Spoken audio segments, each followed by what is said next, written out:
Hi, everyone. Ken Kerschbaumer with SVG. I'm joined by Fox Sports Super Bowl 57 director, Rich Russo. Rich, how are you? Good. How you doing today, Ken? I'm doing great. So this is your fifth Super Bowl in the director's chair. The last one was the Chiefs. So clearly you have you're good luck for the Chiefs fans. They should want you directing the Super Bowl all the time, I guess. Right? Yeah, looking forward to it. Yeah, Yeah, that should be that good. uh, that Super Bowl was a good one, and I'm sure this one will be good as well. Yes, exactly. So I want to start actually because you've worked on a bunch of Super Bowls and other roles, which I think probably benefits you a lot as far as when you're in the director's chair, right? So what was the first Super Bowl you worked on, and what was your role on that one? Well, the first one I did was when I was at CBS back out of college, which would have been 1986, which would have been that Giants Denver Super Bowl. That was a good one. And I had just graduated college, and I was working on the Madden Summerall team, and working with the legendary, Bob Stenner, Sandy Grossman. So I was just, a kid out of college, learning my way, putting my head down, just learning the business, and it was great because for me, I was put on that crew, and I just remember telling my parents, I said, "Boy, here I am put on this crew. I better not screw this up." Right. And it was great. I mean, I was a BA. I was a second broadcast associate, so I was helping with the graphics during that game, and it was just a great experience for me, having just graduated and then having the opportunity to work with the legendary announcers and production team and doing that game. Right, right. Okay, so since you got from there to here, one thing I want to touch on, because obviously a lot of people are, hopefully a lot of the people watching this are in the industry and maybe up and coming directors. And so did you think you'd be where you are now then, or sort of, how did your journey kind of get from there to here? Well, honestly, when I was in college, I mean, I knew I wanted to get into sports because I've always been such a big sports fan, and I played a lot of sports, but I didn't know to what extent. And then when I got to CBS and I was put on that crew, um, I kind of saw the way Sandy Grossman worked and how he worked with John and how he got to shape a broadcast, visually from a director's chair. I had no idea if I would ever get a chance to even come close to producing or directing. Again, I was just a kid, just trying to learn the ropes, just trying to keep my head down. So I really didn't know. But as I went through the business, I kind of kept that in the back of my mind, and I just learned. I started asking questions, and that was kind of the avenue that I realized that I wanted to take moving forward, if indeed there was ever a possibility of even that chance occurring. Of Right. course, I didn't really know. To me, it's a lot. It's a lot of what we do is almost like playing sports. I mean, as far as documenting, as far as reacting, being instinctive, and all that. Um, so yeah, I mean, that was something that I was lucky, worked hard, worked my way up, and then there was I started when I was at Fox. I started getting a chance to produce and direct, and then directing was the avenue that I wanted to go. And you had asked me about my first Super Bowl. I think I'll just say this: I think there's a comfort level that is important, and the fact that I mean I'm fortunate and lucky that I've just been to a lot of Super Bowls. Because sure, it can be overwhelming. I mean, when you get to a Super Bowl and just the enormity of it, the enormity of the event, but having just been involved in different roles, that certainly helped. Right, right, right. So your first Super Bowl directing was 2011, I believe, right? So Would have been Dallas. 2010. Would have been the Super Bowl 45 was my first directing for Fox. Yes, which was the Pittsburgh Green Bay Super Bowl. Right. So waking up that morning, your biggest concern was just simply getting to the stadium, if I recall what that was like. Right. I think that's probably right. Just making sure that there was no traffic, and we wouldn't be scrambling to get there in time with all Yeah. security and everything. And That's the right. snow and the ice. Especially with the weather, especially with the ice storms and the weather that they had. Right. You're right. But Yeah. it worked out. Yeah. So that Super Bowl. So has your philosophy towards the Super Bowl changed at all? Because it's funny because you think back then, the show was overgrown in terms of cameras, and it's probably almost about the same now. I mean, I know, and all the Thursday night football shows and the A games, you guys, they're big and massive now anyway, also. So has your philosophy changed over the years since that Super Bowl? Well, I think, listen, all the NBC guys and the CBS guys. I mean, as far as equipment, I'm sure it's all pretty comparable to a Super Bowl. I did mention the comfort level. I mean, as far as philosophy, listen, every Sunday we're there to to document what's going on the field. I mean, that doesn't change, whether it's the plays, whether it's reactions, whether it's on the ball, whether it's off the ball. So that doesn't change. We're always looking to bring the viewer closer to the action any given Sunday that we're doing. But I think, obviously I'd be lying to you if I said a Super Bowl is just another game. I mean, it's an event, it's a spectacle. I think once the ball's kicked, you do have to treat it like just any other game. And yeah, sure, we add equipment. I remember when I first did my first one in Super Bowl 45. I mean, we had more cameras and equipment than I had ever had, obviously, in my work experience. And I think, like I said, the comfort level of knowing what to add, when we add things, how we add things, whether they're down the line cameras or goal line cameras, whether for live pictures, for replays, you have to have a good understanding and knowing why you're adding. You just can't add for the sake of adding. So I think that comfort level is important. But I think the philosophy, stays the same, is the same with any game that we do, on any Sunday. I don't think that's going to change, but sure, the amount of equipment, obviously, does change. Right. So as far as let's start like next Thursday and Friday, because obviously, when you get to Friday, there's some rehearsal games, right? These should bring some high school football teams and such. So walk me through those last few days leading up to the game. Sure. I mean, we get in. Tuesday we have a big meeting with the league, and Wednesday we end up visiting one team.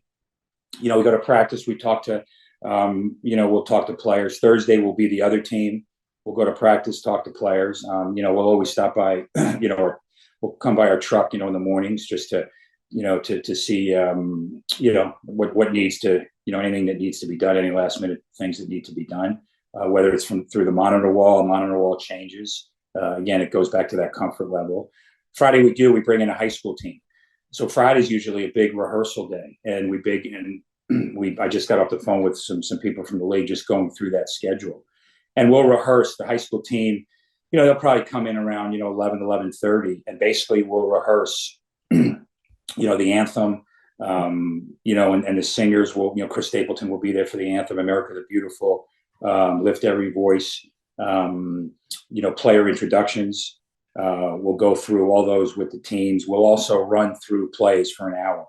And it's great for them. I mean, the kids love it. They have it's a great time, but it's also good. It's what I call, it's a big facts check, where we have everybody on. And we take a look at some of the goal line cameras, some of the down the line cameras, some of the, specialty cameras, maybe, the cameras that we don't have, during the season.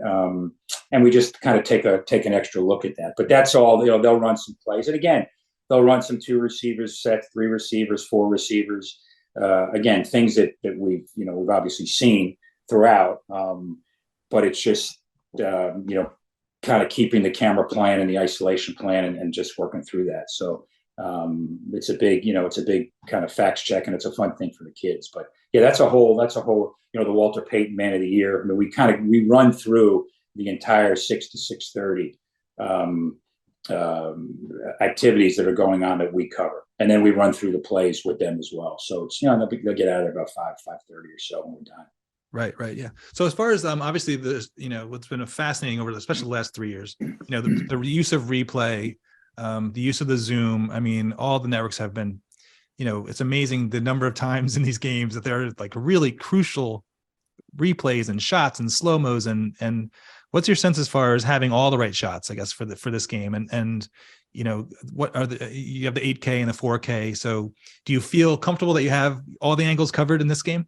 Well, listen, you can have 50, 60, 70 cameras, and, with 22 bodies on the goal line, you still, you hope it doesn't happen, but if you don't have that definitive look. But I think, we strive to always have the definitive look, the definitive replay. I think with 4K, 4K's gotten so quick. So our guys are, and again, I always say this, we have such a great team, working with us, and it's amazing. And the 4K, the turnaround is quick, so it can happen instantaneously. We do have an 8K camera if indeed it comes into play. I do think, just all the high-speed cameras that we have on Sundays, and obviously we'll ramp those up on Super Bowl, is huge. It's big. It just, our philosophy has always been to capture the emotion of the players, whether it's on the ball, whether it's off the ball. And I think having these additional high-speed cameras is a huge help. But yeah, I mean, our goal, listen, we're there to document. We want to make sure that we have everything covered the right way. Sure, some cameras, the down the line cameras are used for, if a player's feet are inbounds or out of bounds. So they have specific purpose for that. Right. But I think the high speed, our philosophy is not going to change as far as the emotion, as far as capturing all that. I think, that's a big part of how we do things. Right. Are you as amazed as I am when you almost take it for granted the speed with which you guys get to the second, the third, the first, the second, the third replay? I mean, when you go back in time and that 1986, the time for the replay, there was a little bit of a delay there. It's amazing. I mean, and so how does that happen? I mean, walk me through your replay team because there's more sources here, right? Clearly. So correct. How do you winnow that all down? No, there's more sources. You're right. I mean, when especially during the week of the Super Bowl, they replay all these old Super Bowls, and you're right. There's a delay, or the quickness is really important. The urgency is really important. So a play happens. Our EVS operators will sell to Richie. Our producers, and we'll have for the Super Bowl, Pete Macheska is a second set of eyes. But it's just our whole team. All our operators are so good. And they can look and they can know what's the most important shot, what's a great shot. We all know the importance of it. They'll get it to Richie, and then I'll get it on the air as quickly as can be. And that's really important because I think, and you have to know the circumstance you're in and the situation we're in. If a player's feet are inbounds or out of bounds, that type of thing. All that matters is the feet. So you got to get to that replay really quick. It doesn't matter about the snap of the ball. Because a team's going to come up and hurry up and play quick because they want to snap, very quickly. So it all goes. It's all part of it's all about pacing. It's all about timing. But you're right. The speed of getting the replays on the air has been terrific. Right. So not to sound, I'll ask a stupid question because I never want to be in the truck with you guys during the Super Bowl because it's a little too high pressure. But so it's all good. You mentioned the feet. So I mean, do you guys just sit there and say, I need the feet, or does everybody know what they're doing? And they say, and all the people get, so you don't have to ask that question. Yeah, people know what they're doing. I mean, we'll instinctively, Richie or I instinctively will just say feet, just because that's just a lot of times what we're thinking is we'll just kind of yell that out, but they know, but the operators will know, and they'll know if it's our 4K guy who he'll zoom it as quickly as he can. So we'll get that on the air as quickly as he can. Or if it's a question of whether somebody, has possession or no possession, whether it's inbounds or out of bounds. So it just depends on the situation. And it's like things like penalties, or things, freezing the replay, freezing at the right time for the viewer.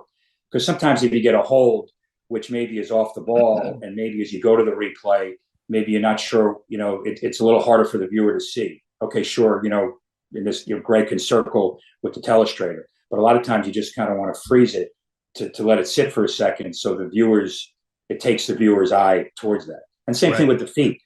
Sometimes it's kind of instinctively where if somebody's feet are inbounds or out of bounds, they'll just get to it, and maybe we'll freeze it, and then we'll re-rack it on the air live and go back and forth, just to make it easier for the viewer. Because sometimes, these players are amazing. I mean, how they get their feet inbounds, some of these catches they make, it's incredible. Yeah. And the speed of the game is so fast. But those are just some of the things that we have to always think about, because ultimately we're there to serve the viewer. Sure. So walk me through Chiefs Eagles. I mean, obviously we need the Chiefs to get fully healthy. They need some wide receivers. Yeah. What are you looking forward to as far as these two teams facing off? It is a great matchup, clearly. You got the creme de la creme, if you will. So. Yeah, no, it's going to be great, and I'm anxious to, we'll all talk next week with Kevin and Greg and Richie and our whole production team to talk about, what some of the things that Greg's looking for, some of the things that he sees. But you get a guy like Mahomes. I mean, I think it should be a great matchup. Mahomes is, he's got the high ankle sprain, but what he does, how he improvises, I've already jotted down a note to make sure that we do have a camera strictly on his eyes. At times when he's coming towards us, because, he gives you a lot of those no look passes where maybe he's looking one way, throws the other. So those are just some of the subtleties. But great stories with Mahomes and Hurts. Andy, coaching against his former team. The Kelsey brothers. That should be, so there's so many good stories heading in. But it'll be interesting to see, what Greg sees specifically from an analysis standpoint, and then how we can, visually support that. But two real good offenses, real good, good defenses, and looking forward to it. Sure. So as far as, because you are a storyteller, right, at the heart. So what's your take as far as you mentioned the getting the shot of the eyes, which relies a lot on those great new long lenses that are coming out there. There's more of those that are just more capable of the 4K, the 8K. And when you have obviously the AR graphics that are telling a lot of it's amazing how much story you can tell without having to have the announcer tell the story. So what's your take as far as storytelling right now for the NFL? Is there what's missing, I guess? And what kind of currently is the most exciting thing for you as far as new tools and ways to tell? Well, listen, you know what? I think ultimately what it comes down to is it still comes down to pictures and commentary. Okay. I mean, technology is really important.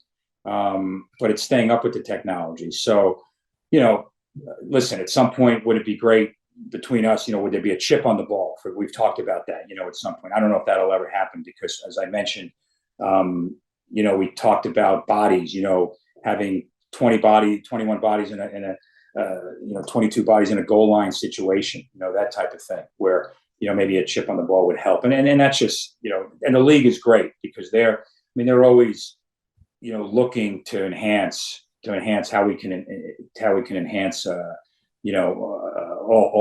our pictures to make the product as good as it is, and audio, audio is another thing. I mean, listen, when I go back and watch films, they have a lot of these players are mic. Now we don't use that during the game. Right. Okay. But when I go back and I watch the films behind the scenes, it's great. It's tremendous. So we're always looking to push that. I mean, as far as hearing the cadence of the quarterback, hearing the cadence, when you can hear that through the microphones is always a positive. Right. It's always a plus. So yeah. as far as your storytelling philosophy, then what is, because I know some people like to go more close-ups and more wider and kind of, so do you have a style that you would describe? How would you describe it? I think it's a balance. I think there's a balance to be analytical, but also we're also in the entertainment business, and to make sure we get all those tight pictures. I think, and our guys, the men and women that work on our crew, I mean, they do such an amazing job at trying to find those off the ball pictures, those off the ball stories. So it's a combination of balancing the analytical portion of a game, where Greg can sit back and really analyze, because he's a great teacher, as is Troy when we work with Troy. But those high speed cameras and those lenses and those reactions can be a 2 and 3 second shot. It's not necessarily the obvious picture where the defensive lineman has a sack and dances in front of the camera. Right. It's the wink, it's the nod, it's the head down, it's the grimace. Those are the pictures that we really strive for and we look to capture. And I think, all the EVS operators, they know the type of pictures that Rich and I are always looking for. And we try to get those on the air as quickly as possible. It's also just constantly following the story. Like last week we had the San Francisco game. So unfortunately Brock Purdy gets hurt. Okay. So obviously you want to follow, the injury. Is he coming back? Is he not coming back? And then Josh Johnson gets a concussion. Okay. So now all of a sudden, what are they going to do? Well, we have to follow Brock on the set. Let's see if Brock comes back in the game. Well, then he does come back in the game, but basically he's coming back in the game to hand the ball off. Right. And then then we see McCaffrey looking at some of the plays. He's the next quarterback. And then I think we also had, Kyle Juszczyk is actually the next quarterback. So these are just stories. I just use that because I just thought about it. Right. But our guys, our reporters with Aaron and Tom are terrific at trying to help and trying to get us to those type of pictures.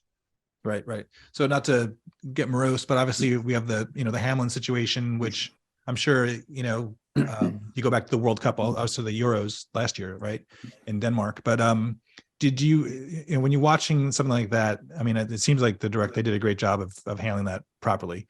But, do you have a game plan now for that, or has there been discussions about, because it can happen anytime. So Right, obviously, I mean, and thank God he's okay, and those first responders were terrific in what they did. But yeah, no, and ESPN handled that well, and that's something that none of us, that drastic, none of us had, that was unprecedented, for the most part. And they handled it well, and yeah, I think there is you always think about, those, I mean, those injuries, how injured is somebody? Because the natural thing to do is when a guy is down, and he's the cart comes over, you always want to instinctively see, does he have a thumbs up, thumbs down? Is there movement? Right. At least that visual, to see if there's movement. Obviously, the Hamlin thing was completely different. That was a completely different situation. But sure, you have to really just kind of watch, and you have to just be really conservative. It's not about, oh my gosh, we got to get this picture, this shot. You have to understand the player. You have to understand the player's family. You have to understand how severe it potentially could be, and you just have to know when to back off. Right. I mean, that's the reality. That's the reality of it. But at the same point, you want to try to get information and try to show those pictures. Right. Sure. So last question for you. You've directed a lot of other sports too. Is there a sport that you haven't directed yet? Would you like to take a stab at like cricket or, America's Cup sailing? Is there anything that you would like to direct? My bucket list, I would always love to do the World Cup. And I know, and those are world feeds and Europeans who do a great job with that. My family are big soccer, soccer people, my kids, both my kids, my son who played in college. And I just, I love watching the World Cup, and just seeing the fans and the pageantry and just how happy they are for their country. So that's something that's like maybe on a bucket list. I mean, sure. But no, I've been lucky. I mean, being fortunate to get a chance to do a lot of different sports, whether it's, college, basketball, NBA, had done some baseball, some NASCAR years ago. Variety is really good. But yeah, maybe the World Cup, if there's another bucket list. You may have to start the MLS level though, but I think it may take a few years to. Yeah, that's okay. That's fine. That's okay. Excellent, great. Well, yeah, I know you got your hands full for Sunday. Should be a great game. Great to see you as always, and good luck with the final prep. Thanks, Ken. I really appreciate it. Thanks a lot for having me. Thank you.